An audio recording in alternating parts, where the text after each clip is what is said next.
Tiga benda ni kan, kita sebagai orang Islam kena hati-hatilah dalam trading. Nombor satu ialah maisir. Maisir ni bahasa mudah dia ialah gamble. Okey, bahasa mudah dia ialah berjudi. So berjudi tu maksudnya apa? Buat benda tak tahu pakai apa, pakai nasib, pakai masuk je, rasa-rasa ikut. Tak ada teknik, tak ada sistem, tak ada risk management, tak ada structured framework. Dah confirm benda tu maisir. Dan kadang-kadang bila sebut maisir ni, tengok konteks ni lah berniaga kan. Tak pernah berniaga, tak pernah ada apa, lepas tu tiba-tiba cubalah jual, cubalah. Itu kategori mana? Maksudnya itu kategori benda yang gambling. Jangan gamble sebab dia damage pada kita, damage pada kita punya keluarga, anak isteri sebagainya. Sebab tu kita dalam trading ni, kita kena buang semua unsur-unsur maisir ni. Gunakan ialah low risk money management. Gunakan ialah structured framework, proven punya trading method. Macam saya panggil one good setup. Tu nombor satu, kena ingat. Nombor dua ialah unsur-unsur gara. Gara ni kontrak tak jelas lah, uncertainty. Jadi macam saya, memang saya fokus kepada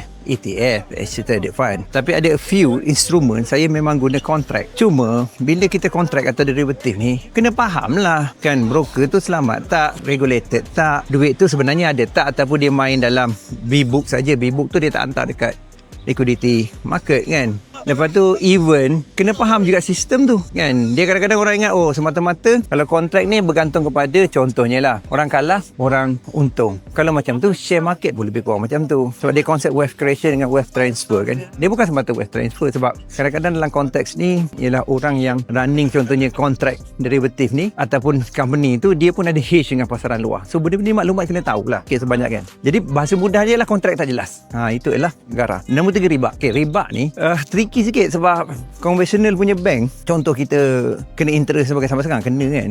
Jadi dalam kes ni, kalau saya trading, kita pastikan kita tak carry trade, maksudnya tutup esok lusa ke, sebab benda tu kan kena swap interest. Kita tak nak macam tu kan. Katalah kita ni kurang ilmu agama pun jangan 100% jahil macam tu lah, checklist tu lah. Jadi ada orang tanya saya, coach macam tu macam mana kita nak tahu benda tu isu compliant ke tidak dalam bentuk syariah? Saya macam ni lah nak cakap. Saya clear pasal maisir, pasal garak, pasal riba dan pasal even pasal leverage. Dan saya tak pakai pun excessive leverage pasal apa. Memang leverage tu ada tapi tak pakai pasal apa, kita low risk kan. Jadi dalam konteks ni, maksudnya checklist tu kena ada. Katalah you pergi kedai makan Melayu ke mana-mana, cuba tanya dia ada teks sini, sarkastik sikit lah.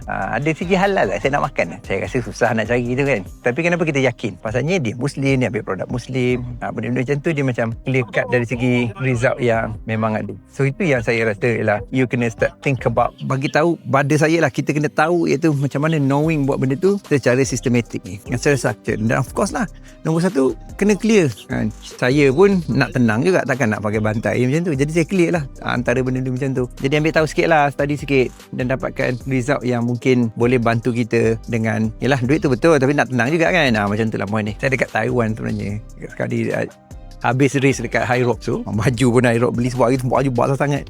Dan ni antara, yalah, cari kawasan-kawasan sekitar Lalang sampai ke sini. Alright, jumpa lagi.